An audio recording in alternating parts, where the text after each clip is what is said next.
You guys are not going to be on the screen at all. Your voices will be. So I'll go ahead and Sheila, welcome. I'm Dan. Good. I haven't had any of you before. That's kind of fun. I teach thousands of students. That sounds like a lot, but it's really, if you do so many months, 10 students, a little over 10 years, and that's thousands of students. So, let me tell you what we are not going to do. You're here for drawing class, right? Everybody knows the drawing. And this is like intro to drawing, beginner drawing. Right. How many of you, before we even get started, you say, well, I'm kind of okay, good at drawing. Anybody? Okay, good. Okay. I'm a harasser of art, basically. Oh, what? A harasser of art. I love it. I can copy things. Oh, okay. So I'm a little bit of a forger, too. Yeah. I don't trace it, but I can, Yeah. But I'm not going to say I'm good at it. Okay, well, if you can copy stuff, that's pretty good. So let me tell you what we're not going to do. First of all, you were told to buy a whole bunch of things, right? Now, I don't apologize for that. These are wonderful tools, and you should use them up. Forgive me if we don't use them all during this class. Oh, no. The point of, and I always forget, oh, that's right, I forgot this. I'll try to actually go over those right at the beginning so I won't forget. But in fact, I've had a lot of time. I got here early today, and just for fun, I Googled drawing class or how to draw. And sure enough, I found exactly what I thought. It was like how to draw a birdhouse, how to draw a bird, how to draw a cat, how to draw the sun, how to draw a tree, how to draw. Okay, that is not what we're going to do. Those are all ridiculous, by the way. And unless the only one that would be justified would be how to draw a human face or a human figure. That would be a class we're taking. And I do teach that too, but that's not today. Today is going to be very much about mental development. It's going to be kind of psychological, anthropological. I'll try to stay away from the philosophical. We may spill into that. In other words, like you get a lot of you think of a drawing class, you might picture like a real simple sketch of an apple with the light coming this way, a little arrow showing the lights, and then a little reflection on the apple and a little shadow. Can you picture that? Yeah. That is not what we're going to do, okay? What I want to do is reach down deep into your head, soul, brain, being, and flip some very significant switches. Let's say need flipping. Now, some of what I do today, let me back up. Pretty much all my life, I've been an artist. Now, was anybody here, were you the class artist, in 3rd grade, 7th grade, 12th grade? Just because I can always draw and paint, like, Better than the other kids. Well, it just came kind of naturally. Yeah, okay. And I don't know what I'm doing, but okay. I do it. So some of today, I'll probably explain why you can do what you can do and why all your classmates couldn't. Does that make sense? Mm-hmm. I've always hated it though. Even at like at school or church, I'm always doing the bulletin. Yeah, exactly. And it got to go to my career. Gotcha. I was in sales, and then they wanted me to paint. So you got to do murals, and then put me in marketing. And I was just because I can draw, I'm like, oh my That's god. fun. But, okay. But I love it. So my experience has been, I've always been the class artist, and I was the one kid, that could draw better than all the other kids. And there was one in your grade. There was one in every class. Right, so I was that one. You might have been that one, but so my journey has been, I can draw. I've always been able to draw. How come other people can't draw? Does that make sense? So that's sort of been I've had to go in reverse and say, as an adult, I couldn't do this as a kid, of course, and say, why is it that I'm able to draw and other people aren't? So that's what and it's been a long journey, and that is in sync with the way my brain works. So a lot of what you're going to get is how to use your brain. I started to say when it was just these ladies here.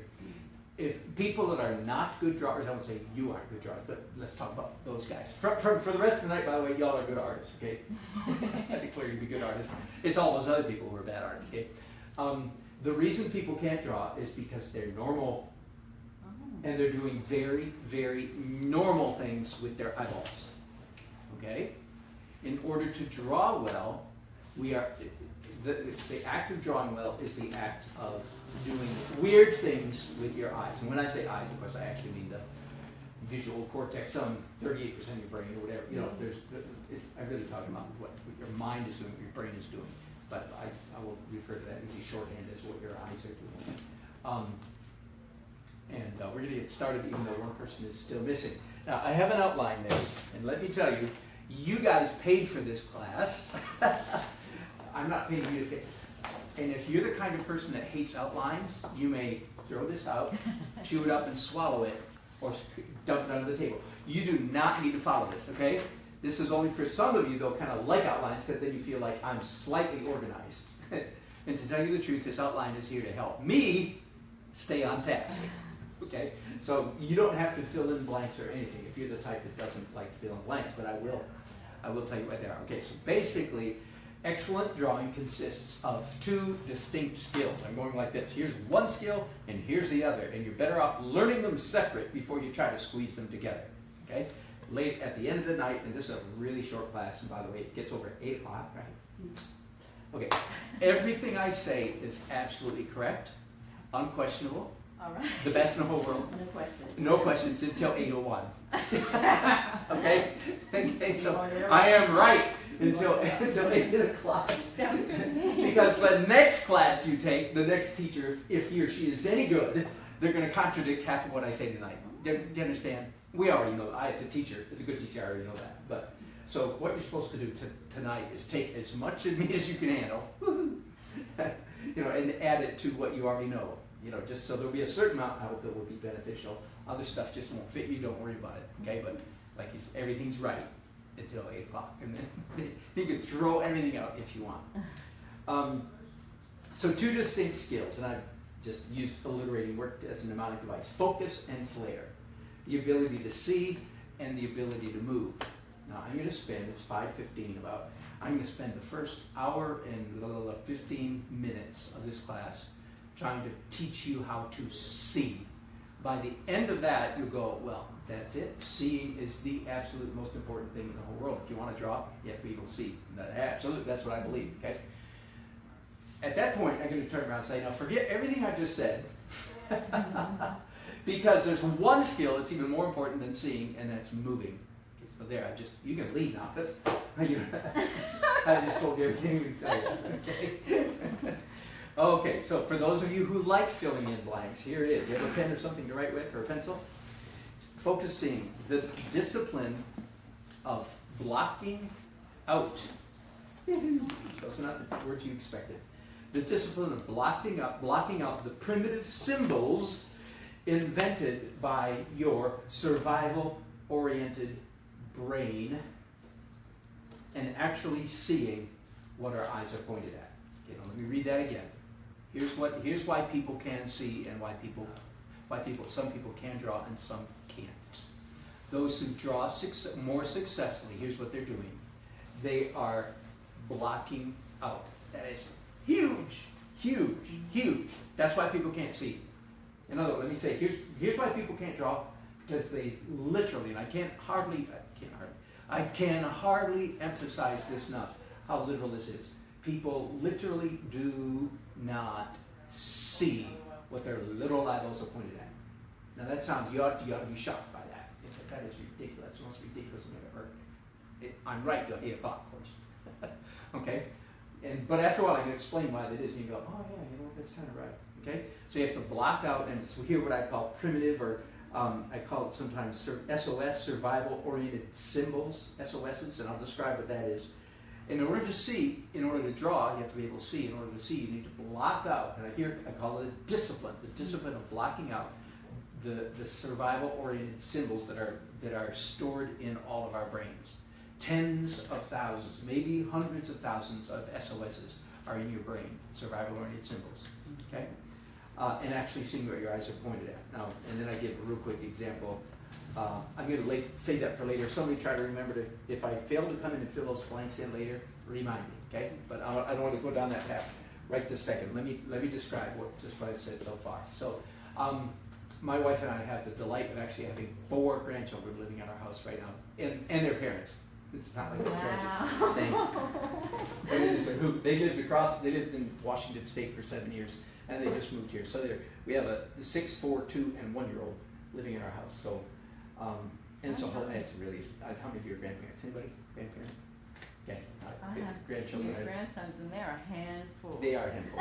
They're just as much fun. The difference is, as a dad, you are all stressed out trying to figure out how you're going to protect and provide for these kids. Exactly. And as a grandparent, it's like, it's going to work out. Don't worry about Exactly. it. So you just have the freedom just to really soak it in and enjoy it. And so again, I'm being able to see levels of mental development. I mean, they're so clear. They're so obvious. You know, the 6-year-old acts like a 6, 4, 2, 1-year-old. So here's what happens. We have a 1-year-old who's just almost learning how to walk. He's crawling well, and he can stand if he's holding something, and he can, you know, stand for a few seconds, you know, if he's not holding something. You got the picture. And so put yourself, I mean, we can't remember being that old, but we were all that old at one time. And here's what our brain was doing. First of all, psychologists, neuroscientists tell us our brains are almost like superhuman powered at that stage of our life. I forget like how many trillions of synapses per minute or second. I don't know what it is, but it's just like unimaginable number of you know, computations, synapses are happening. The brain is just growing. You know, I've heard the TED Talks and things like that, you know, about it. It's just fascinating, absolutely mind-boggling. So what he's doing, in fact, just the other day, he banged his head or his body on something. Typical for a 1-year-old, you know, bang. Ah! So let's imagine that he's walking around our living room, and in the middle of our living room, we have a coffee table. And this is one of those big square coffee tables, you know, nothing fancy, just pine. It looks kind of like this. You'll get the picture really quickly. Right? You know what I'm talking about? Yes, sir. Right? Okay, there's our coffee table, and of course it's got junk on it because we have a house full of kids. And here's a remote control, and here's a stack of magazines or something. Okay, coffee table.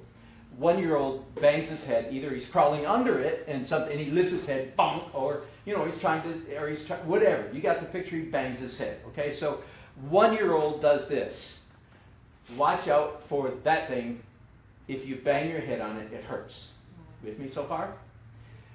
But the 1-year-old, first of all, is this what the 1-year-old sees in his brain? Is this what he stores? I mean, that's a pretty doggone, you were impressed, weren't you? At how well and how fast I drew that like coffee 30 table. seconds. Right? Yeah. Okay, that's silly. Tilly the clock, that's impressive. But no, the point is, this is precisely not what the 1-year-old stores in his little brain. That's way too much information. His brain would run out of hard drive, right, if he started filing away stuff like this. And he'd be burning, really more to the point, he would be burning way too many calories for the job of survival. Okay, let me say, your brain was designed or evolved, either one of them, the dog in that fight, okay? Your brain was designed to keep you alive, to survive. And your eyeballs are a huge part of that. Your eyeballs were created or evolved to keep you alive. All of your eyeballs have been doing their work your whole life because here you are. Okay? We're all alive. Basically, to keep us from getting run over by a Mack truck or a mastodon. You with me? And the way that it does that, and it does that, by the way, because you know calories are in hard supply out there in the primeval jungle. You know, we don't want to burn any more calories than we have to, right? So our brain dials everything down. Let's just take this at its simplest essence. So the kid memorizes coffee table as something like that, or something like that if he's looking straight down or straight up. Are you with me? He takes this and turns it into this. Are you with me? And this is what I call an SOS, a survival-oriented symbol. And he files that away in his massive and extraordinary growing filing cabinet. Now, anybody remember the scene from Bruce Almighty? What's that guy's? What's a funny actor's name? Jim Carrey. Hello! Yes, that was a Paul that I know before. Have you been to my drawing class before? I have not. One paint. Okay. You haven't. Tell me it's a mistake. Welcome, Paul, right? Welcome, Paul. Thank you for coming. These ladies will tell you what you missed. Okay, but you didn't miss too much. Survival-oriented symbol. A little infant turns a coffee table into this, so that they can stay alive.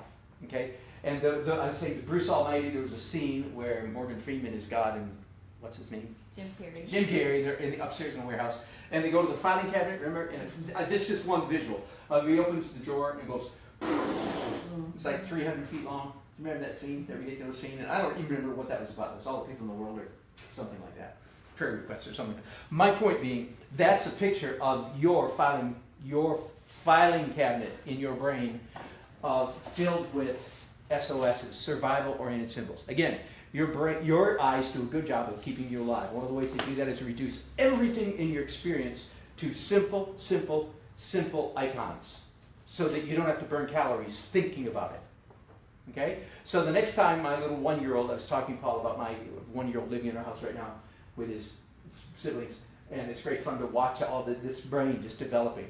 So the next time he comes close to this coffee table, which looks kind of like this, he doesn't have to spend seconds. Now let me think. Let me compare what I'm looking at to what's filed away in my... He doesn't do any of that. You understand? He just goes, boom. Don't bang your head on that. It hurts. With me?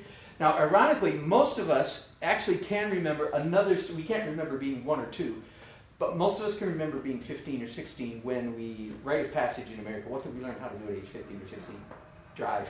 Oh, right? I thought you were going to say kiss.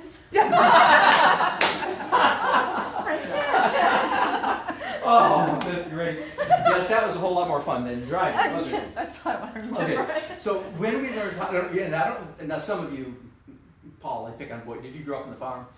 You don't look like you grew up on the farm. No. Okay, were you driving a tractor at age 5 is my point. Okay. So barring those, did you? Yeah, so farm kids really are like that. So maybe you can't remember.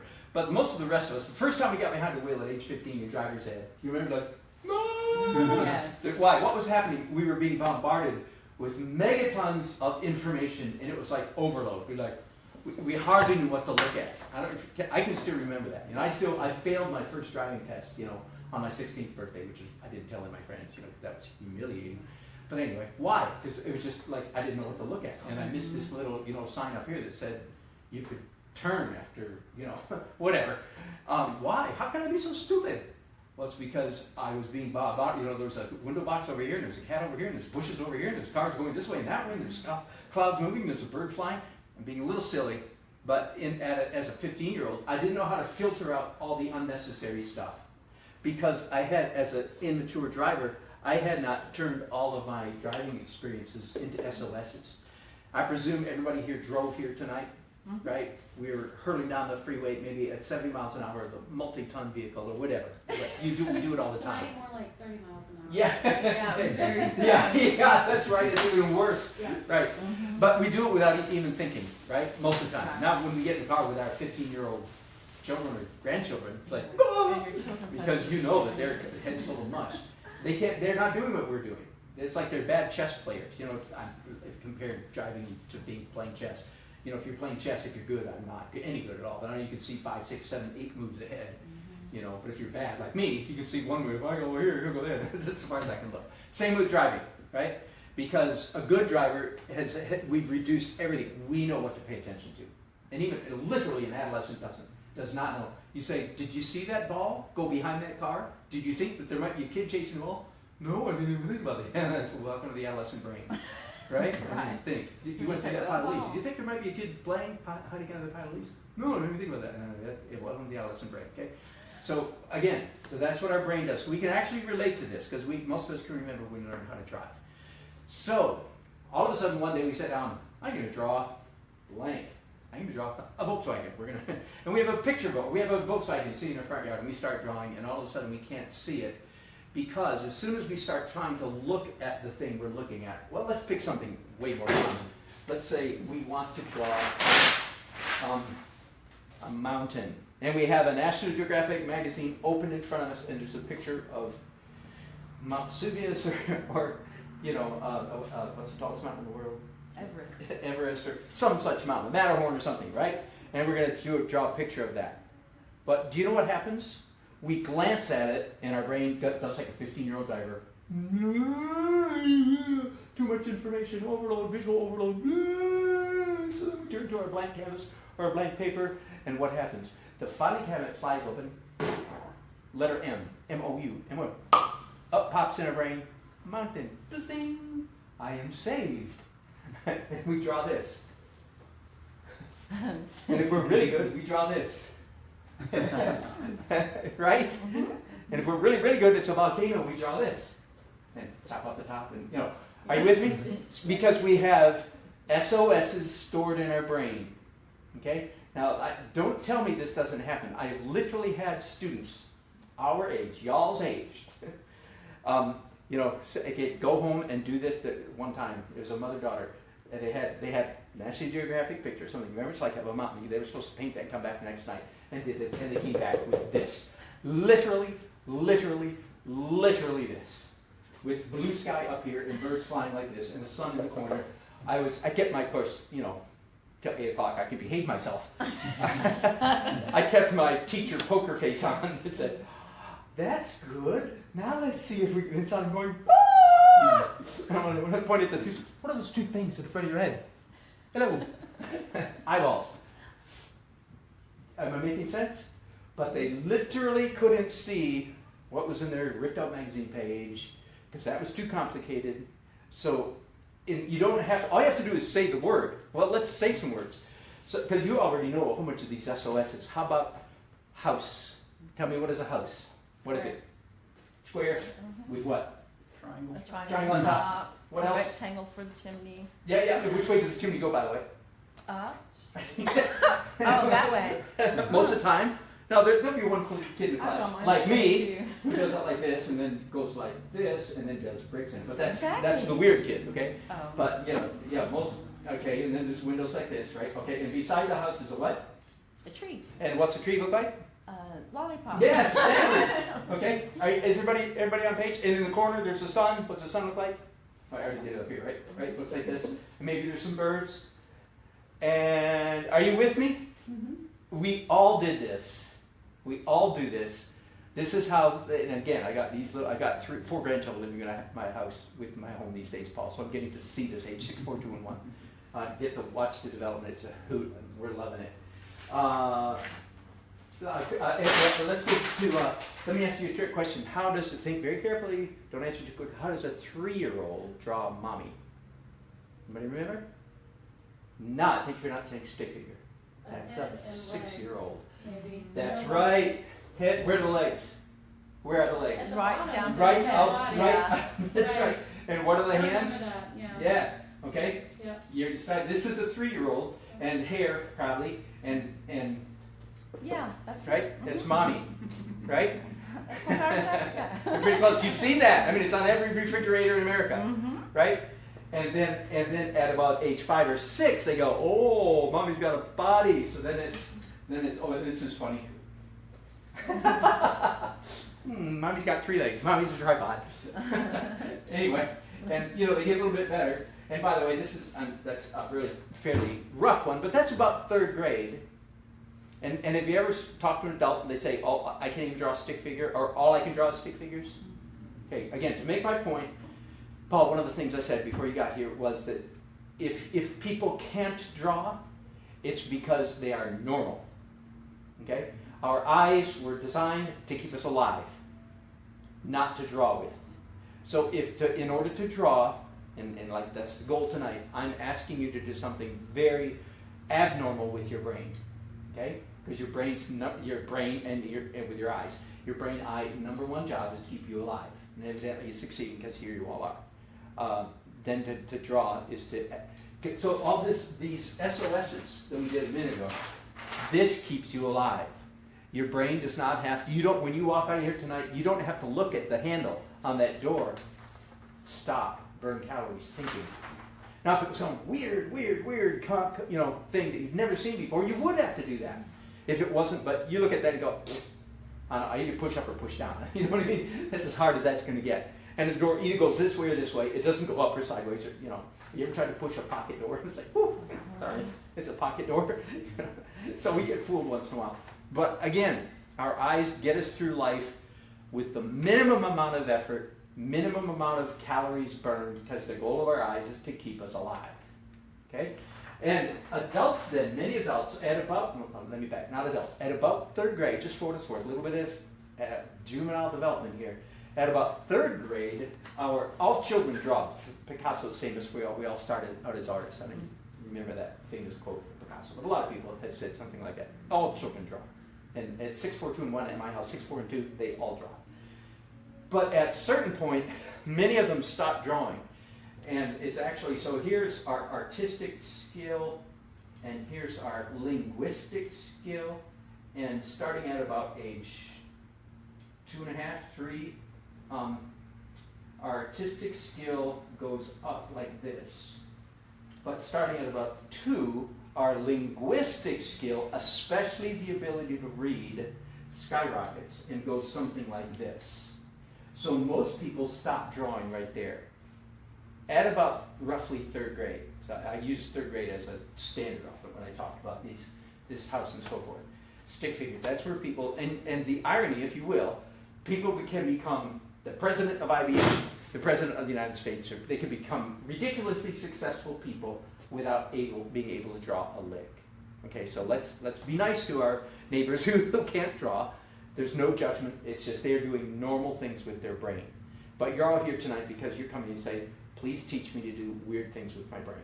Okay, that's what you're saying by coming to a drawing class. So that's what we're going to basically talk about for the rest of the night, is how do you do these weird things with your brain.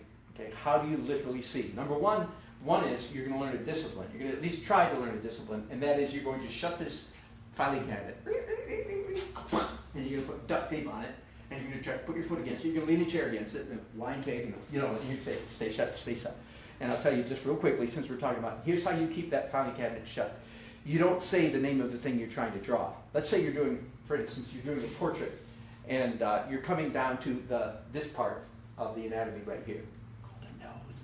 But that is the one word you don't want to emerge into your conscious mind while you're drawing. I mean, you can tell your neighbor, I'm drawing a nose, but in your inner dialogue, you don't say, I'm having trouble with noses. I have a hard time, I can't draw this nose. Every time you say the word nose, what happens? Do you know what happens? Yes. Why? Because you're filing it. All the duct tape breaks off your desk, off your filing cabinet. It flies. Your chair, your keg of wine, everything goes flying, and the filing cabinet flies open the letter and triangle. Exactly. Exactly. Does that make sense? Yes. So you have to keep that drawer shut, and the best way to do it is whatever you do, don't say the word. Okay. Now let's go back to this handout just a minute. Paul, I said, if you're if you're the kind of person that hates handouts, then please ignore this. You don't have to look at it at all. But for example, a non-artistic person would use words like eye and eyelid when drawing this subject, or eyelash, and you can say anything you want. But an artistically gifted person will be saying things like, we could say triangle and curve. Abstract terms. Does that make sense? Yeah. None of the last 2 words you can substitute anything. Trapezoid, square, curve, arc, crescent, whatever you want to say. But a non-artistic person would say, I can't draw eyes. As soon as I hear a person say that, I say, you're not an artist, are you? Why? What they really mean is, my filing cabinet is woefully lack in eyes, because they think the secret to drawing is in their filing cabinet. Does that make sense? In fact, this is the way all 3rd graders are. The kid who could draw in 3rd grade was the one who had the best filing cabinet. Now, I know, because I remember a kid would come to me and say, can you draw a squirrel? What a crazy thing to ask. Can I draw a squirrel? Well, it just so happened I kind of could draw a squirrel better than all the other kids. Cool. But that was silly, because as a real artist, I was doing a video earlier today and teaching people that real artists don't work out of their head. Real artists work by looking at things. Okay? Starving artists work out of their head. Successful artists work by looking at things, even if it's something you know how to draw. Today I was drawing a tweed suit. Tweed suit. Oh, And I have really good tweed suits in my brain. I really do. But I didn't realize that. I Googled one, printed it up, and I drew that one. Okay, so now my filing cabinet, by the way, a little quick detour, the transition from becoming a bad artist to a good one is that you replace the SOS filing cabinet with it turns into a reference file. Does that make sense? So like the untrained artist has this for mountain. I actually have 100 different kinds of mountains filed away. Does that make sense? Even still though, if I want to do a mountain, I won't do it out of my head. I'm going to add one more to my filing cabinet by looking at one. Does that make sense? So the filing cabinet can either be your enemy or your friend, but it's because you turn it into a different function altogether. For most people, it's the enemy. You have to keep it shut, or it'll make you blind. So let me see if we want to finish this. Nope, we're going to save that. The gray square down here, very important. Let's go to garbage bags. In other words, I'm going to illustrate with this gray square down here. We're going to do it together. Okay, this may be the most important thing I say on it. This is where the rubber meets the road. This is the nitty-gritty. This is how a person either is successful or not successful at drawing. Let me start with the negative. The reason people can't draw very well is because, frankly, they try to draw with half their brain.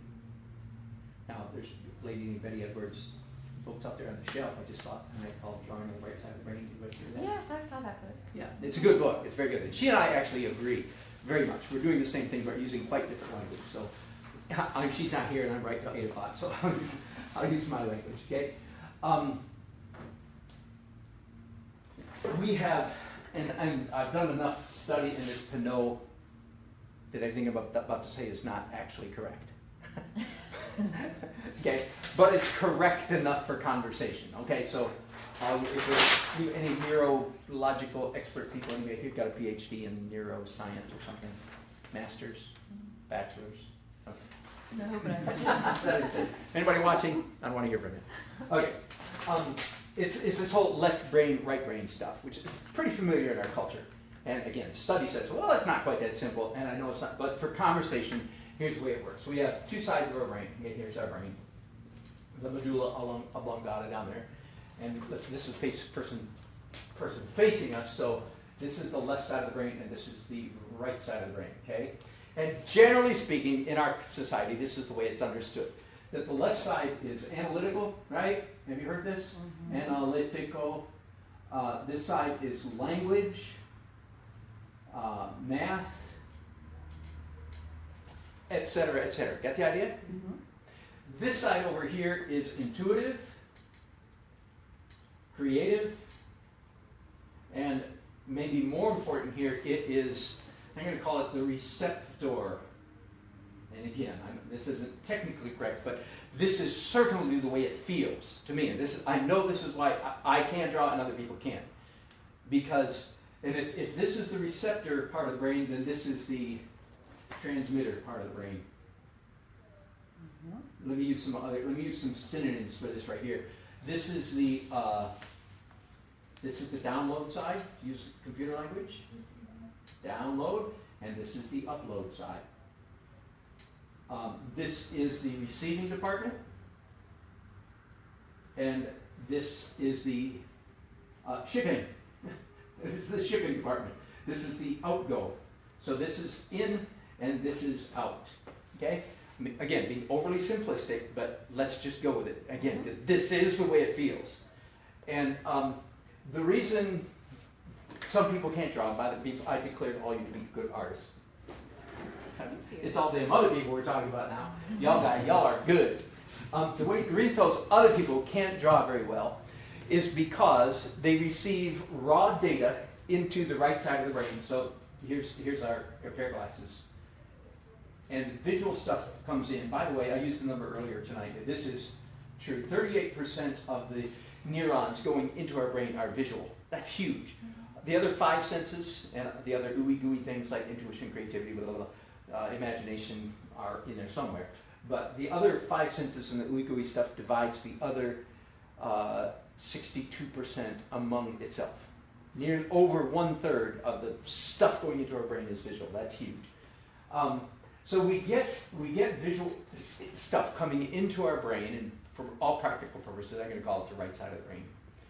And most non-artists, they then try to take their hand and go to their paper or their canvas and make a mark without out of the inside of their brain, out of the receptor side of their brain, instead of what you have to do to draw. You have to be able to ship something out.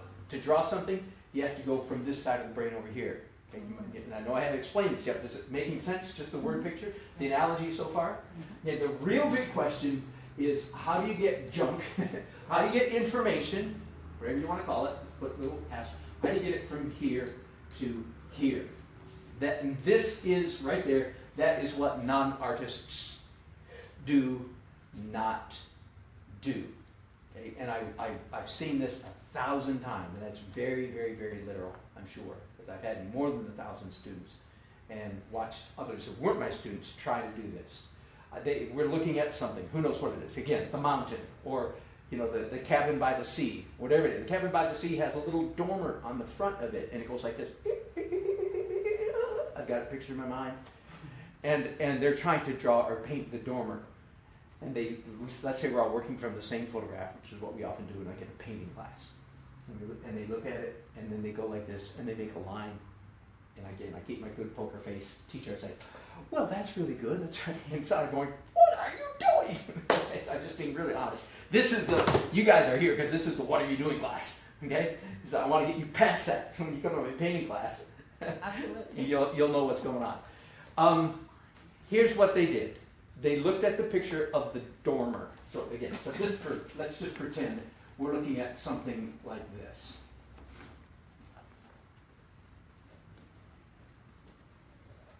Okay?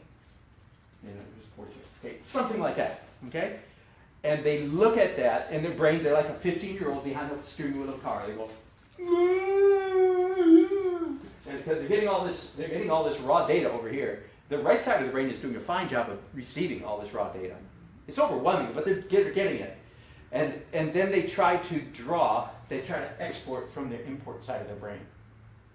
And so they take their pencil or their brush and they go to their bare canvas or their bare piece of paper and they go,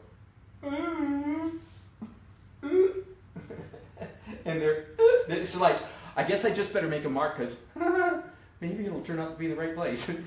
And then I know all this stuff because I've made these mistakes myself. Does that make sense? Mm-hmm. But I look at it and say, what were you thinking? Okay, so again, I'm sounding awfully mocker-ish, but because I want you to get this. I want you to get this because I want you to walk out of here knowing how to think. Okay. By the way, just a disclaimer, if you came into tonight on a scale of 1 to 10 as a 6.7 artist, you're going to walk out as a 6.7. Big, huge difference, though. You're going to know how to get from 6.7 to 9.7. You're going to know what you need to do. Okay, I can't make you a good artist in one night, but I can set you on the right path. So that's what I hope to do. Okay, so what is this juncture right here? It's basically until someone gets one side of their brain, that is this side, talking to this side of the brain, they can't draw. Okay? And that is the blank here. Let's fill in the blank where I write. Until both sides of the brain are fully engaged in the seeing process, no critical seeing is taking place. The visual cortex receives the information, but not until the linguistic parts of the brain become activated is any real seeing taking place. And then in cryptic phrase, the summary at the bottom. If you can't say it, you can't see it. Okay? If you can't say it, you can't see it. I haven't explained that fully yet, but I hope this will make sense in a few minutes. If you're looking at, again, this mythical dormer on the front of the seaside cottage, it's a little bit complicated. Until you name each line or each shape and identify it, usually with a word, a linguistic word. Like you might say, okay, well the top line is perfectly horizontal. Woo, that's an easy one. But listen, I just used 3 words, or 2 words. It is perfectly horizontal. 2 words to describe the position. Now, just by saying those words, everybody in this, all 5 of you just went, in your brain, you just thought, piece of cake, I can do perfect horizontal. I mean, it might be off slightly, but I'll redo it again until it's perfect. Are you with me? Mm-hmm. And then, so that's the easy one. And you might even say, oh, this one is 2. Okay, now what about this line? Because I know if there's a line like this, the students will draw anything from here to here. Because they're coming from this side of the brain without getting this side, the linguistic side engaged. So you have to come up with a word. And there's all kinds of things you can do. Now, here's one that is one of the most simple, is compare it to an analog clock, which, by the way, is only 6 minutes after 10, so it's going to be that way all night, evidently. Wow. If this is the center of the clock, and here's a clock, what time is it pointing to? 10. Just a little bit before 11 o'clock, I would say. About 6 minutes till the hour. Close enough? Close enough? 7 minutes till the hour? Again, so listen to what I just did. I just said the words, analog clock, 6 minutes to the hour. And every one of you could pick up your pencil and you go, I guess that's about right there. I'm from my side. From your side, it's about there. With me? Mm-hmm. What I just did for you is I got us all over to the side of our brain and used the language. And now, this line right here, piece of cake. Piece of cake. About 6 minutes for the hour. But what most people do if they can't draw is they avoid that whole linguistic side. They just go, maybe they get as far as saying as an angle. I'm sorry, I'm being so dramatic and stupid acting, but again, I want you to get this. That makes sense? Mm-hmm. They don't identify it. They just say, well, there's kind of an angle. Now, you don't have to just use the clock thing. There might be something in your life, here's the proper use of the filing cabinet, besides turning it into a reference file, is you have thousands and tens of thousands of images in there. And you might say, well, you know what, when I was a kid, we used to have a shed out in the backyard, and the roof of that shed was exactly that angle. Bingo. That worked for you. Now, it doesn't work for us because we didn't have that shed in our backyard. With me? Or you might say, well, you know, we had a slide at the town pool, and I believe that slide was at that exact angle, friends, okay? Who knows what? There could be literally thousands of things that give you that angle. So the clock is not the only one. You can give all kinds of references. Basically, then, in order to draw well, you need to see something with the right side of your brain, get the the right side goes, because it doesn't have any language. That's why I keep saying, there's no right language on the side of the brain. So it hands over to the left side. And the left side goes, you're supposed to do it. Yeah, but the left side couldn't do it if the right side didn't receive it. You understand? So you have to have both sides working with it. And the left side goes, that's a piece of cake, come on, Charlie. And it's like, 7 minutes till the hour or whatever. Or my grandmother's shed. Something like that. Does that make sense? So now it's easy to draw. With something. Associate with it. Yes, associate it. Exactly. Okay. Now, let's do a little exercise. Again, just to help get this point across. That's what this little garbage bag is for. Now, the reason I picked a garbage bag is because probably almost none of you have a garbage bag in your filing cabinet. Well, if you do, it just looks like this. Okay, that's a garbage bag. Maybe if you're fancy, it looks like this. And maybe it's got a little tiny thing, it looks like that. But still, you don't have all this stuff in your filing cabinet, right? So I've done a couple for you over here on the left side. I've done a couple linguistic, I've done the work for you. I picked out 3. First of all, the overall shape of this bag. Now listen, a non-artist, here's what they would say. Oh, it's shaped like a what? A non-artist. They would say it's shaped like a garbage bag. Are you with me? And here's why. Because then you don't have to burn calories thinking. Because you have in your filing cabinet, you have Yogi Bear, was throwing garbage bags, after Ranger, what's his name? I don't know where, somewhere in your silly background, you have so then you don't have to think, but is that shaped like this? No. Okay, so a non-artist would say a shape like a garbage bag. A real artist says, ooh, we got that drawer shut, duct tape, jammed, closed, and we're not going to say the word. Instead, we're going to use our eyes and bring in the left analytical side of our brain and say, what shape? So I've already done it for you. It's basically a square. Are you with me? Oh, it's a square, and then you do a whole bunch of things to it, and then I gave you a couple. It's actually a trapezoid. It's a little bit more accurate, but slightly lower on the, I think it's slightly lower on the right side. Now that I look at it, I did this really fast on the computer before I came down here. You with me? Mm-hmm. You start with a square and then start tweaking it. All the tweaking is language side of your brain. Let's look at a couple others. So the big one in the middle, can you see the Monopoly house? And I'm assuming here, a shared culture, I'm assuming we all played Monopoly at some time. The little greenhouse, not a hotel, this is a house, right? But it's not a perfect Monopoly house, is it? No. And I give you some of the things. It's scrunched down on the left or expanded up on the right. So far, so good. You see that? And the base of the house points at roughly 10 o'clock. Or it's the angle of, I'm trying to think of something in my life. I don't know. The hood of some kind of car. I don't know. You with me? But it's something in your experience. We had all had something different. So I just said pointing at 10 o'clock. Now, see, now that we've done that work, in fact, take a second, turn this over and draw a Monopoly house. Left side crunched down a little bit, right side expanded up a little bit, base pointing at 10 o'clock. I bet you everybody could do a pretty good job.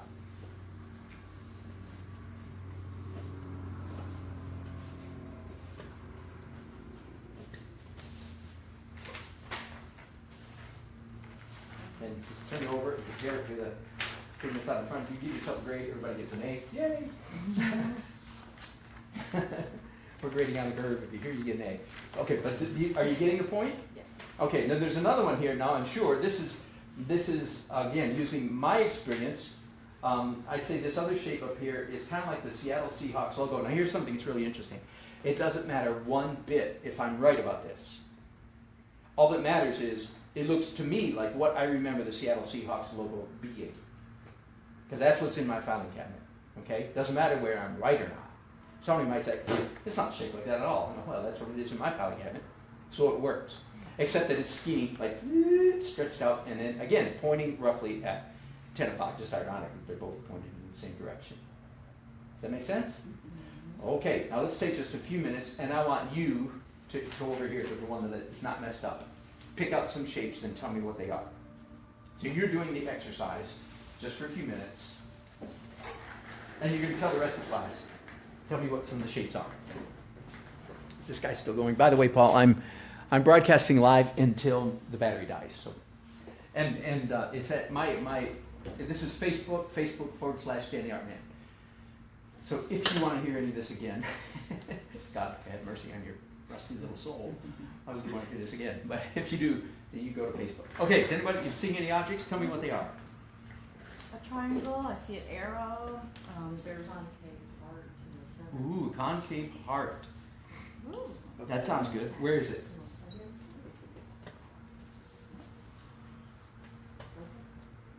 Oh, yeah. Oh, tipped over, almost almost at 90 degrees. It's on its side, so add that. I mean, you don't need to, but you were saying, well, were you saying that? Is it perfectly on its side?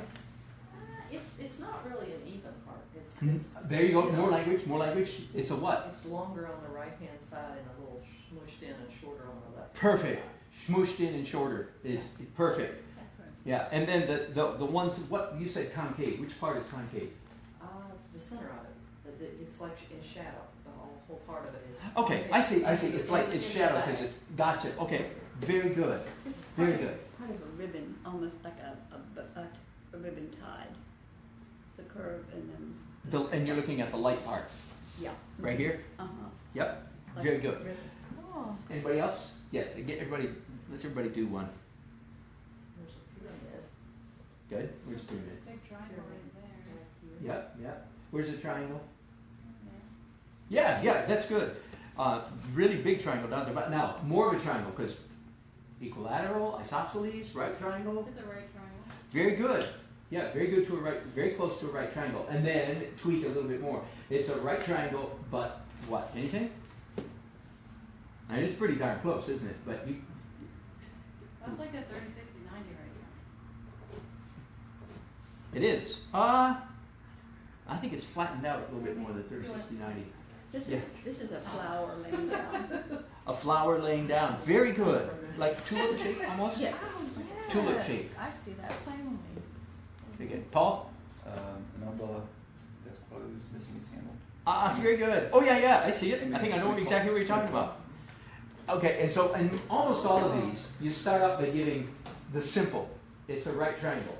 But the bottom part of it's laying over, it's the long side on the bottom, and the long side, you would use a word like, well, it's pushed in a little bit, or it's concave, or it's, swooshed up a little bit. All that language, and by the way, thingamajig, doohickey, whatchamacallit, is all legal. That's all your left brain really needs to say for you to ship out, to get the image to the canvas or to the paper. Okay? Now, here's what I think you should be asking. It's like, golly, if I want to draw something realistically, I have to do this with every stinking line? The answer is, yeah. Now, that's the bad news. The good news is you can do this really quickly. Like my brain, when I draw, am I literally thinking like, one of my favorite, I have an idea in my mind about what the Rock of Gibraltar looks like. think it might be because of Prudential Insurance or some commercial like that. And again, it does not matter one bit whether my Rock of Gibraltar is accurate. That doesn't matter whether that's really what it looks like. What that matters is that it's consistent in my drawer, in my SOS drawer. Does that make sense? So do I go through life doing this? And the answer is yes, although I get really good at shortcuts. I get really good at, yep, thingamabob, shing, thingalip, yep, that, yep, that, yep, that, yep, that. But with each that, if that's enough language to get the job done. When you're not quite as developed in this, then you have to be a little bit more, no, you have to say, it looks like the Rock of Gibraltar with a little doohickey on this side. Does that make sense? So again, so if you want to be a good drawer, all those people out there that aren't good, it's because they don't do this. But even if they do start doing this, they get tired and want to take shortcuts. In fact, you know, I'm online a lot. I do a lot of marketing and all kinds of things, you know, online. And one of the comments I get consistently from non-artists, from bad artists, that's you guys if you're listening, is they say, oh, I never have the patience to do that. Oh, I could never take that long. And all these people that are showing me why they are not artists and why I have job security because I'm willing to do the work, to take the time, to get the job done. And there's a huge mass of most of the population is not willing to do. So there you go. If you want to be a better artist, probably the main thing that's going to happen is you're going to slow way down. I hope I just slowed your speed down to like 20% of what it used to be. Okay, again, this is a painting class, we're doing a seaside cottage and it's got a dormer over the thing. Before this, some of you maybe kind of, the people aren't here, they would have said, well, maybe if I just make a mark and take a whack, maybe I'll be close. And again, the teacher goes, what are you thinking? But the teacher outside goes, that's really good. Now, what would you think if we did this? I'm really good at that too. Tonight's not that kind of class. tonight's I'm trying to change your life. Okay? So, to do it right, you need to slow down. This painting's not going to be done in 15 minutes like all your paintings used to be. I'm not talking about you guys, but that aren't very good. Are you with me? Okay? So it's a big slow down process. Because yes, you've got to get the left side of your brain engaged. You have to name it. If you can't say it, don't tell me. You're not even seeing it. I don't trust you. I don't believe you. Not one bit. The marks you put down are going to be screwy all over the map. Okay, does that make sense? And again, I know I'm being kind of mean. It's because I really want to change your lives. That's good stuff. Okay? This is how good artists think. This is where their brain works. It's very abnormal. Very abnormal. Contrary to surviving. Okay? Whew. Okay, now, part B. No, I mean part B of the first column. We're not even at the second column. Here's where you guys are lucky. You are the first I've ever done this. So this is the way I've been teaching for 7, 8, 9 years. Maybe not. Yeah, close enough. I just discovered something. I mean, it came to my conscious mind. When you hear it, you're going to say, took you that long to figure that out? Yep, it did. I realized that, because a lot of the classes that I've done, we spent time looking at printed images like this. And then you're going to draw me. Like I'm going to keep my clothes on. You'll be happy to know. But you're going to draw me because I'm the only person in the class that's not taking the class. Okay, and then I'm going to draw you. But here's the other thing that our eyes... Did you catch that? Figure drawing closed. But you can't always assume that in the art department. You can't at Jerry's. You can always assume that at Jerry's. Don't panic. And all the classes in here, I think, are fully closed. Here's the other thing that people's eyes don't do, and this is what this little gizmo is for, is I just discovered late in the game. Again, our eyes and our brain, the seeing part of our brain, designed to keep us alive, does a fantastic job of turning your entire environment, if you're looking this way, your entire environment into a three-dimensional space. I do not have to explain to you that this part of the table is farther away from you than this chair. I don't have to explain to you that this chair is closer to you than this easel. I don't explain to you that 5 feet back there is a wall, blah, blah, blah, blah, blah, blah, blah. Ad infinitum, you got it all. As soon as you walked in the room, in a split second, you literally size up the room. Boop, boop, boop. Got it. There's Dietrich standing there. He moves this way, he moves that way. He comes close, he comes far. Easy peasy. Your eye does that. Your eyes do it so well, you don't even have to think about it a bit. But then all of a sudden I slap a piece of two-dimensional paper in front of you. Okay, they say, draw that. And your brain goes, not only because you can't see what your eyeballs are pointing at because the filing cabinet flies open and blinds you.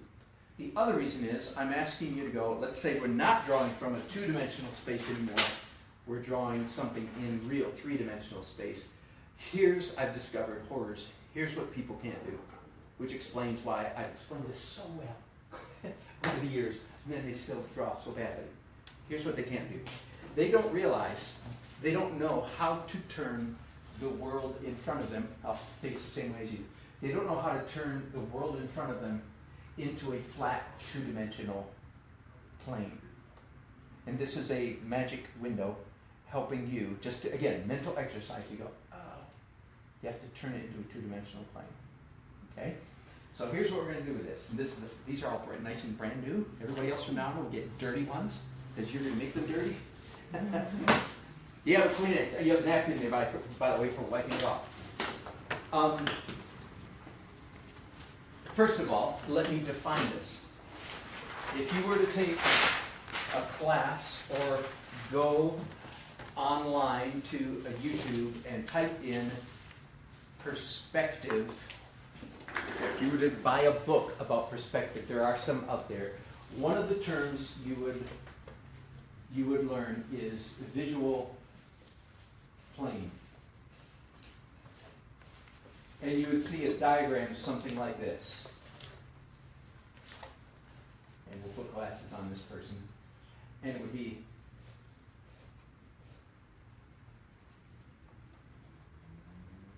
and here's a mountain over here.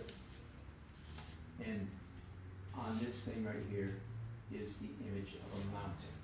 Okay, can you kind of see what's going on there? Mm-hmm. That's what's in the book. All those books are online or whatever. That's what's on the book. And this right here is called the visual plane. Okay? Now, this is a little tricky tool for helping you visualize and understand what the visual plane is. Basically, the visual plane is the flat thing that's in front of your eyes. Now, yes, it's in front of your face, but it's literally in front of your eyeballs. Are you with me? Mm-hmm. So let's just pretend your eyes are going to point forward all the time. So if you just hold it right in front of your face, you're going to go like this instead of going like this. That's a little tricky. Just keep it straight, okay?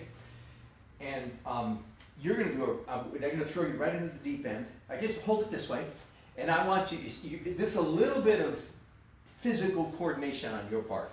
It's not easy. But I want you to set yourself in such a way that you can hold this steady. And I don't know if it'd be wonderful if an elbow on the table works. I'm not sure that it will. Because you're going to hold it with one hand and you're going to draw with the other. Okay? And you're going to draw me. But here's what you're going to do. Again, this is without any further instruction or provocation. I want you to draw me, but you're not going to draw me. Put me in that rectangle after I get posed, and I want you to draw a line around everything that's not me. Now put them down just for a second. I'll be nice to you in this way. If I tell you to draw me, I'm still afraid your filing cabinet's going to fly open. Because here's what's going to happen. You'll hold it up. I'll do this. Let's say I'm drawing Jody. I'll hold it up, and Jody fills that square, and I'll start drawing. By the way, like me, you might want to close one eye. And I say, okay, here's Jody's head. Okay, now what word did I just use that I told you probably don't use? Head. Because as soon as I say the word head, what happens? Filing cabinet flies open and I start drawing. Oh, I know I'll draw a head. I don't have to look at her head. I have to draw his head. I know what heads look like. Are you with me? Mm-hmm. Okay, now, okay, and then I say, okay, here's her shoulders. What's wrong with that? Same thing, shoulder. You got the idea? Mm-hmm. So I don't want you to draw me, because that's what will happen. What is not in your filing cabinet, I know good and well, is shapes around Dan Nelson. Your filing cabinet is completely safe, because there's no such thing as shapes around Dan Nelson in your filing cabinet. It'd be a little bit silly, of course, but there's probably not even shapes around Guy. Okay, so here's go. Hold up your thing, and now it's a little bit more complicated. Yes, it is. That's something. And start, you don't have to, just go down as far as you want. You're going to hold it with one hand, probably close one eye, and I want you to draw what isn't me. I'll give you about, by the way, an acceptable excuse in all these exercises tonight. An acceptable excuse is, if you'd have given me more time, I could have done a better job. That's acceptable. You understand? Well, what if my pen doesn't work? Uh-oh. Come and get the one behind it. Okay, put the cap back on it as quickly as possible. There you go. There you go. Thank you, sir. I did test one before I left home, but yeah, you're probably going to have to close one eye. Probably. And I'm trying to hold still. I hope I'm not messing up too bad.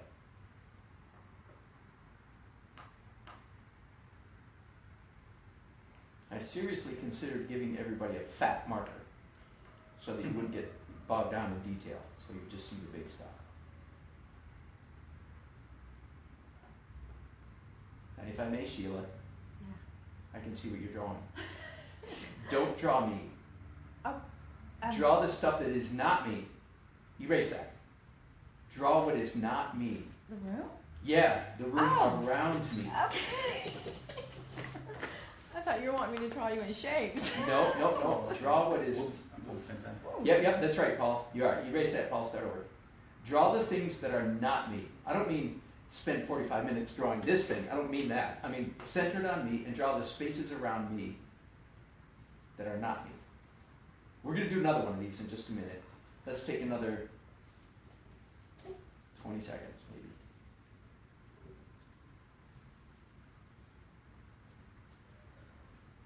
Linda, I don't see me in there. No, you're not even there. I don't even see you.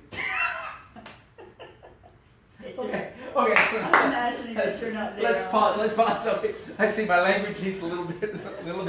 Okay, at least a little bit of refining. Okay, bless you. You did exactly what I said. Okay, so, thank you. My fault completely. Okay, Jody, were you doing the right thing? Were you? Yeah. You were drawing around me, right? Yeah. Okay, that's what I meant. I didn't mean ignore me. I meant draw. Okay, Because so then you emerge. yes, that's exactly. Then you emerge. Okay, Paul, would you mind standing up for a second? I'm going to draw you, and you all watch me, and Paul, you can watch me too. But okay, do some weird pose again, like I did. Do your hands up. Okay, so I'm going to close one eye. There you go. Do one like this and one like this. There's just going to be more variety. Okay, so watch you guys, ladies. So watch me. You glance at him, see what he is. Okay, and I'm going to. Okay, so I'm closing one eye, and I'm drawing. Not him. I'm drawing the space around him. Oh,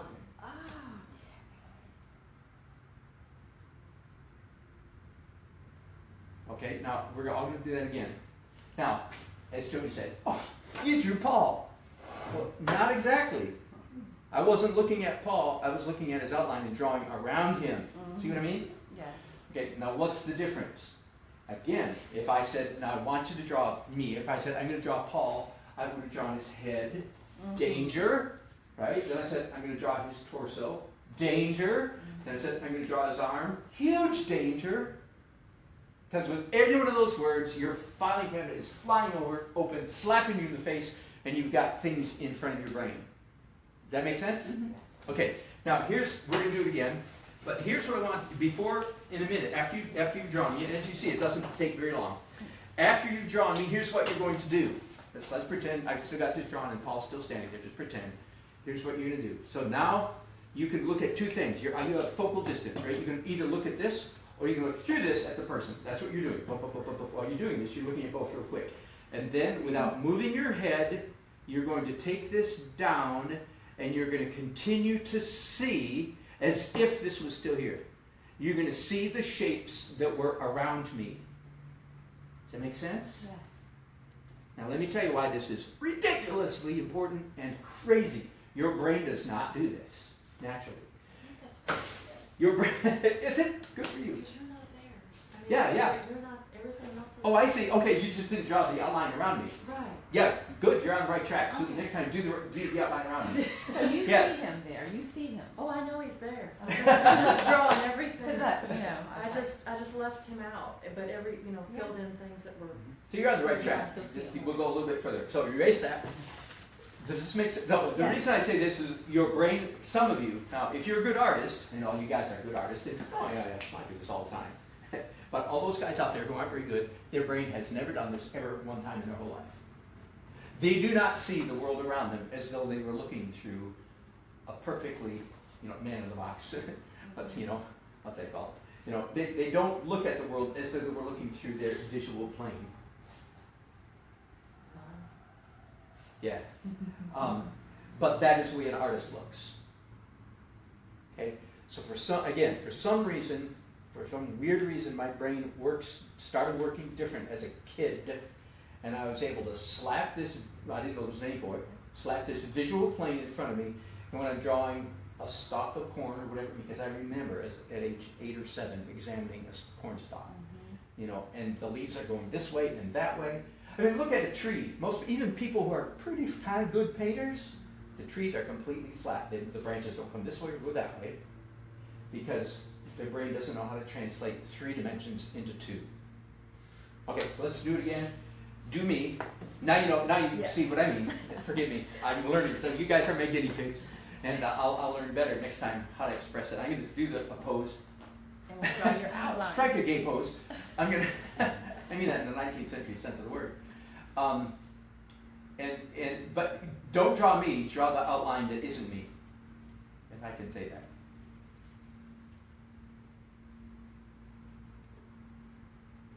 Now, hang on. Here's what I want you to do. Let's take a few more, 10, 20 more seconds to do this. Because this is a mental exercise, I don't care how good a job you do, I just care that your brain goes, oh, I get it, light bulb comes on. Okay, is everybody done? Just about done? Mhm. Okay, don't move. Hold it up there. Take a breath. And then slowly take your plastic sheet down and look at me and see me now as a 2-dimensional shape. Now pick your plastic back up and see me and the area around me as 2-dimensional shape, and then put it back down and continue to see me as a flat 2-dimensional shape. Keep the plane of vision mentally in front of you. Does that make sense?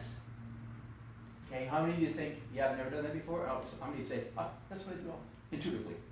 It may be. You're taking a drawing class, you're way better than average. Okay? If you're a good drawer, that's a huge part of the reason why you can draw and all those guys can't. Because somehow, intuitively, you know how to take a 3-dimensional space and slap it on a 2-dimensional plane. Does that make sense? So if you want to be a good drawer for the rest of your life, when you're drawing, that's what you do. You put this invisible. You don't have to have this. By the way, some artists, really good artists, do actually use this.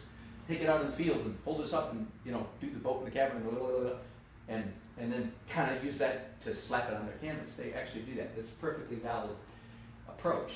But anytime from now on, I guess I should say, let's be clear. If you're not drawing from a printed image, see, a printed image has already done all that work for you. Mhm. If you have a picture of Mount Everest, you're not looking at Mount Everest, you're looking at a flat picture of Mount Everest. So it's way easier. Are you with me? Way easier. But I don't want you to walk out of here just knowing how to draw from a picture. I want you to walk out of here knowing how to draw from real life. And that adds up an entire new level of complexity to the exercise, which is what we just did. Okay? Does that make sense? Everybody's light bulb came on? Anybody? Mhm. That makes sense. Now, what did you say? I never thought about it that way before. Okay? Some of you, somebody till 8 o'clock, you say, oh, it's stupid, I already know that stuff. Okay? So if you're already doing it, then I'm just explaining what you are in fact doing. Some of you might be pretty good artists. This is why. Now you know why you're good and your friends are. Because this is what somehow you're intuitively doing. I'm trying to bring the intuitive into kind of concrete, scientific, analytical language. Okay? Whew. Okay. That's very good, but kind of what I tell my friends when they're like, oh, how can you do that or whatever, I tell them to, break it down. I'm like, just break it down in small parts. Yeah. And usually if I tell them, I could do like you, the big whatever, because, I'm 50 now, but That's right. my friends. 3 cheers for mental development. But my friends, you know, who are just now getting interested in drawing, Yeah, and yeah, I've known yeah. all since college or whatever. Right. When I say break it down to small parts, they will, and then they'll get Then they it. get it, yeah, yeah, One of my friends will actually take a grid and put it on top Yes. of something I've done, yeah. and then do that one little Yep. corner at a time. Yep. And I'm like, I don't get that. I'm like, how do you do it? That's like painting one window pane at a Yeah, time. exactly. For That's a good trick. Yeah, I Very can't good. do that. very good. So you're going to draw me. So okay, now we're done with the left-hand side of the column. Whew. All of which is learning how to see the world, and learning how to see the world as a two-dimensional thing. Does that make sense? Should I keep that part in this class? Probably. I think so. Yes, Right. that's Okay. very enlightening. Okay, now, woo, that sounds so important. What could possibly be left? Oh, nothing except the more important part. And so, like, don't believe that. Don't you guys believe that?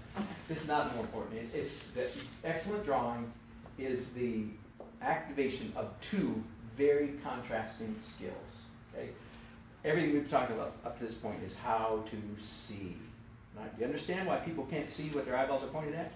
Because if filing cabinet flies open and it's like this, they can't see this thing in front of them because they've got this survival-oriented simple symbol in front of their brain going like this, and what they're actually looking at is too complicated, and their brain, the right brain, goes, so that their left brain says, piece of cake, all you have to do is open the filing cabinet, we're done, we're home free, right?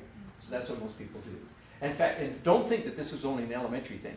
This is still, everybody struggles with this, just me at a way different level, you know, at a way different degree. Like, do I know exactly, I'm trying to think of something that I don't, there's a lot, you know, like, do I know exactly what the shelf at the bottom eyelid looks like in relationship to the bottom eyelashes? I do, that's the reason I can say it. Now, let's pretend I don't. But if I do, it's only because I've slammed the filing cabinet shut and studied and looked and figured it out. But I can still run into things like, oh, you know what? I don't know, I forget what that looks like. Okay, so it's still, I have to do the very same thing that you do. It might be at a different level, but same thing, same process exactly. Okay, whew. Big breath. Let me look real quick and see if we're even still doing anything. Well, I guess we are. Okay. And Paul, forget, if you want to hear any of this again, this is partly for your benefit. You go to Facebook.com/Danny Artman. And I broadcast almost every day. This is my almost third broadcast today. It's all part of marketing. I'm trying to get famous. There's 5 people watching, so woohoo! Someday it'll be 5 million. Okay, second half of the column then. Back to this outline here. We focused on seeing. Focus. Now I'm going to focus on what I call flair, or moving. And the summary statement here is the art of good drawing or painting is the art of making interesting marks. And again, if you don't like handouts, you don't have to fill this out at all. But the art, the act, or I could use the word, the act of good drawing, the act of good painting is the act of making, we could say beautiful marks, but then we get into all this philosophical, ooey-gooey stuff about what is beauty, blah, blah, blah. So I like the more cut and dried word, interesting marks. And here's some good news. Everything we talked about on the left side of the column involves pretty rigorous mental exercise. By the way, you've heard of near-ups, like push-ups for the brain and stuff like that. You know, there's some game online now. What's it called? You're supposed to improve your whatever. Some of the hardest mental work you can possibly do. If you want to challenge your brain and stave off Alzheimer's, which we all do, some of the hardest mental work you can do is look at something and copy it. Draw it. Look and draw is some of the hardest mental work your brain can do. So if you want to do brain ups, just do that. Take a sketchbook with you everywhere. How many of you are taking this class because you're interested in painting? Okay, that's what most people are. They're taking. How many of you just know you want to just draw better? Is that the other two? Okay, good. And I'm with you. I mean, drawing is where it's at. Painting is, whatever. But drawing is the hard skill. Here's the good news. Learning to be a better drawer is going to be a lifetime study. I recommend making it fun. Play like a child. Don't get all grumpy and study like. Just play. Play hard. And you try to draw. Sit at a coffee shop and draw the back of the girl or guy sitting in the next table. That's hard work. Or draw the messy table plate sitting in front of you. Whatever. Just draw anything there. Draw the ceiling, draw the light, draw whatever. That's hard work, but make it playful. That's going to be a lifetime study to get better and better and better and better. There is some good news. You can actually become a pretty good drawer before you're a good drawer. You become a pretty good painter before you can really paint very well, if you get the rest of tonight's class. Okay? The rest of the class is how to make interesting marks, or pleasant marks, nice marks, interesting marks, beautiful marks. Okay? And that also is a lifetime study, but I think it's a quicker study than the other. The other is just plow ahead, bulldoze, and just work, learn how to do it. This is more like a light bulb needs to come on. Oh, I get it. It'll be practice getting your hand to make nice marks. But understand that the nice mark end of the spectrum, this right-hand column on this handout, can come more quickly than the left. Now, what I've done in the past is ask for some ideas. What do you think nice marks might be and not so nice marks? I'm debating whether to do that tonight. Obviously, I've just thrown you in the deep end of the pool, like what are you talking about?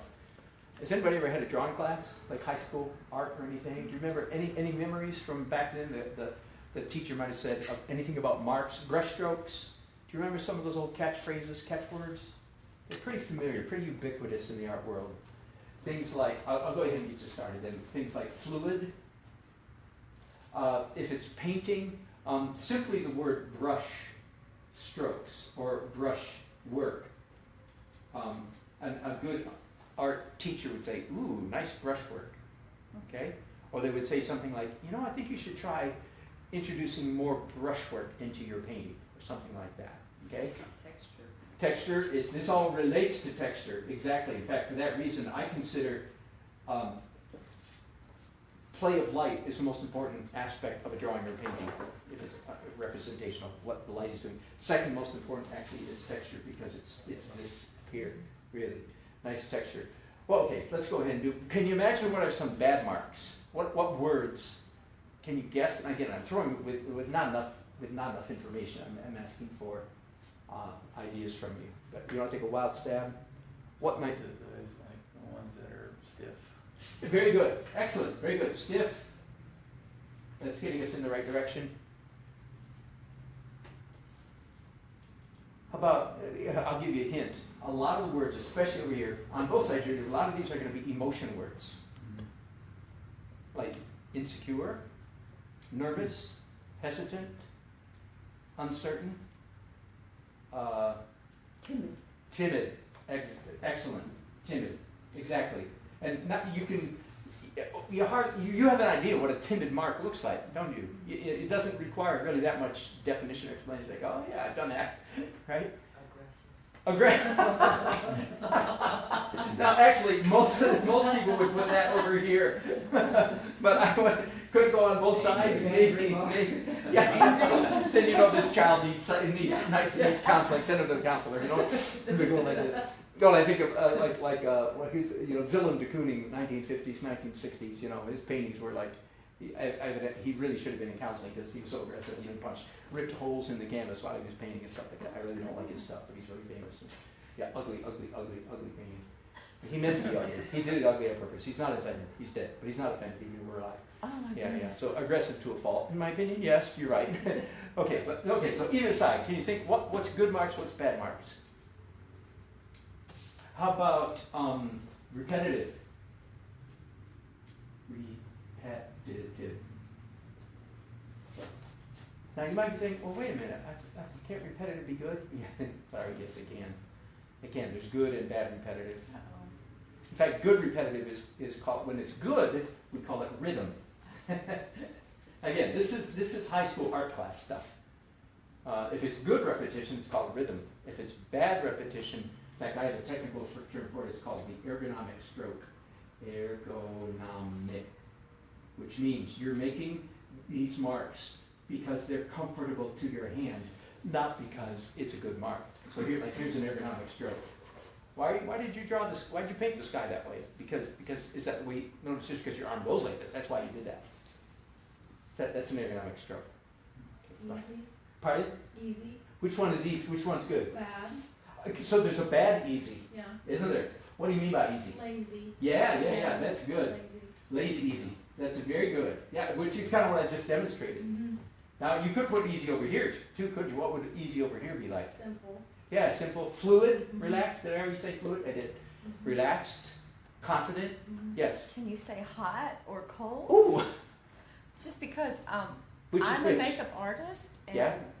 as a makeup artist, you do the colors that match the complexion of the skin, and they say, oh, that's too hot or that's too cold. If you have too much deep color, you know, it's too cold. If you've got too rich brightness, you Maybe. know, like shine, then it's too I'm trying to hot. translate into the marks themselves away from color. Yeah, Could you be- away from color. But that's what, to It's me, worth something it's- comes in my mind like that when I'm, you know, And it's like, worth oh, that's pursuing too hot. because a couple years ago I feel like I got this flash of insight too. I made the analogy between male and female. That I'm a musician. Anybody here else a musician? Okay. The way real musicians practice, and this is the way I'm a real musician. I'm not professional, but I'm pretty good amateur, you know. And the way real musicians practice, you can tell the ones that are real and the ones that aren't real. Real ones, like trumpet is my and all my kids can play all my exercises.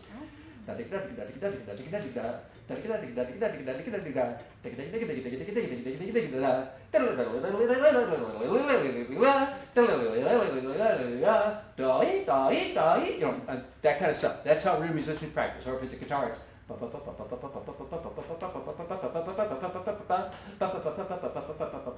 that's how musicians practice. And I'm relating that to the masculine side of human experience. But when Rubinstein, a famous old dead piano player, when a pianist goes out or a violinist is on stage, you don't want to hear the behind the scenes closet masculine work. You want to hear the feminine. Then he goes. Interesting. So there's some. I'm Yeah. sorry, that's a detour, but there It's can the be some same analogous thing, language though. like hot and cold. Yeah, masculine, and see feminine. when I'm drawing and stuff, that's because of me, you know, doing women. Yeah. I'll say that. I'm like, oh, that looks too hot, and I'll start erasing, you know. Let me give you the biggest word down here. This is not what I was fishing for, but if we took all these together, one of the and forgive my terrible writing, variety. Good strokes are not monotonous, so that would be over here, monotonous.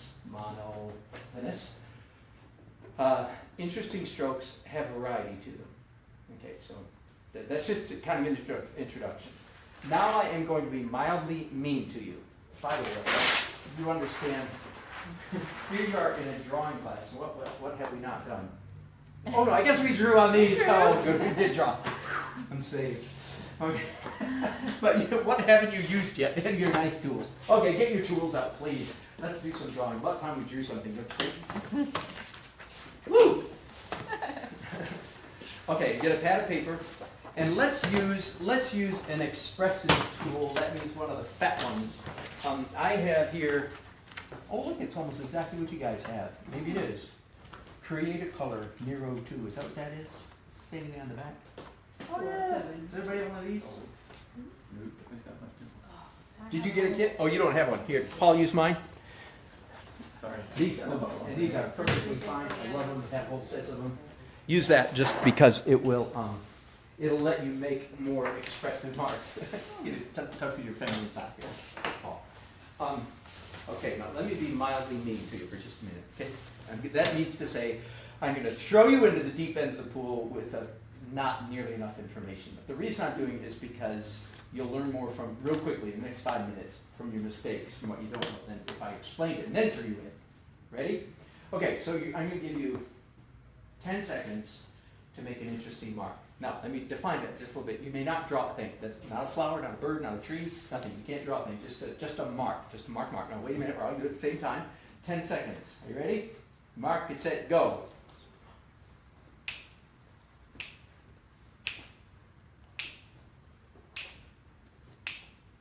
Three, 2, 1, 0. Done. Okay. Ooh, okay. There's only 5 of us, so look around and tattle on somebody. Say, ooh, that person did a pretty good mark. Okay. And the winner is Jody! Hey! Winner of round one. That is very sweet. Okay. What were you thinking? What was I thinking? Yeah, you said maybe this is what he means. I wasn't. Yeah, but okay, very nice fluid. What's nice about this? It's like calligraphy. It is. It's smooth. Are you calligrapher? I am not. Wow, that's really sweet. Okay, but that's not the only one. I could pick on everybody's. Yeah. What's nice about this? The shadings. It's from light to dark. From thin Oh. to narrow Mhm. and light to dark. Yeah, Mhm. yeah. Okay. Now I can say something about everybody. But I gotta stop here. What's nice about this? It's like a treat. It's well, yeah, but that's not what makes it nice. It's delicate. It is delicate. It has some little details in it. She went scritchy. Okay, now imagine this. Tell me again. This is really mean because I didn't give you. Now I'm going to do an interesting mark, and I want you to go, oh, I didn't know we could do that. Okay, kind of. Is that fair? I'm going to try to, and I'll tell you what I'm going to do.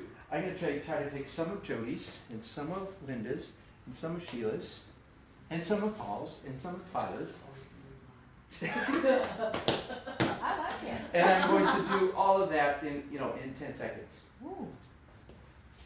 Okay, because maybe I should say the number one characteristic of interestingness is, you remember what I said? Variety. Oh. Okay, so even though this is lovely, not a whole lot of variety. It is lovely. And nobody can take that from me. Okay, somebody count for me. Who likes counting seconds? Okay, I'm going to go. All right, ready, go.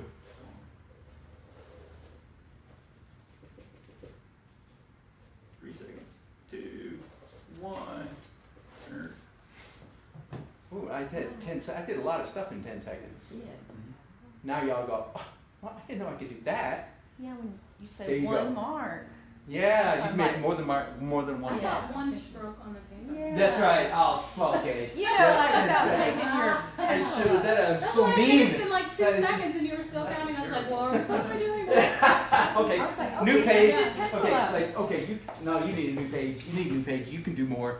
You can keep the same page. You could probably do something on the right hand side. I don't want you to lose tons of paper. If you want to, you can use the back if you're concerned. But okay, now you go. Okay, now 10 seconds. Use the whole 10 seconds. Make as many interesting marks as you can in 10 seconds. Okay, set, go.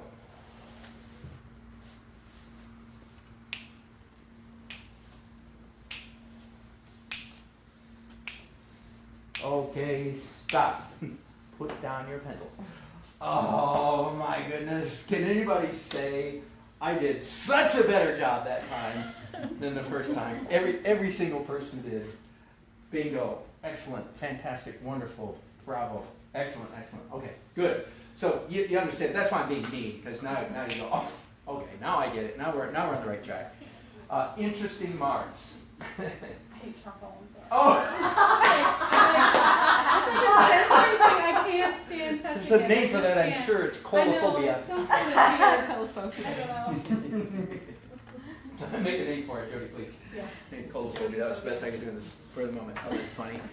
Wow. Okay, I mean, come on, Linda. Yeah. That's like, dang, hey, frame it. Okay. Oh, weird. This is nice too. How you did that. Well, it's a different kind of paper than what she's got. That's lovely. Okay, now let me draw a diagram for you. Forgive me. We just finally got started drawing it. We're gonna stop drawing again because I'm working on your head.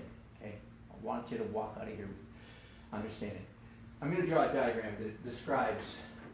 I made this up about 12 years ago, 10 or 12, I don't remember, and I've used it hundreds of times since, literally. It's coming out in my new book, The Breakable Laws of Painting. It's at the core, the heartbeat. What is it that human beings like seeing most in a piece of artwork? Drawing or painting, two-dimensional, nothing about sculpture, two-dimensional. What is it we like seeing the most? And this is not on your sheet, I have a separate sheet that I decided to give you. The answer is a convergence of two opposing impulses. And the two opposing impulses are closely related to the two sides of this paper. On one side of the paper, we like to see meaning. And I'm going to make this really fast because I don't want to spend the whole rest of the class defining these terms, so I'm going to make it simple. On the other side, one side is meaning, and the other is history. Very weird words, but I'll describe them quickly and you'll understand in just a few minutes. Meaning, the most typical word over here would be realism. Okay, realism. The most technically correct word is similitude. Okay, if something is realistic, that's because it's a high degree of similitude. Okay? And I do have to take this little detour. Then why do I use the word meaning? Because I want this diagram to apply to abstract art as well.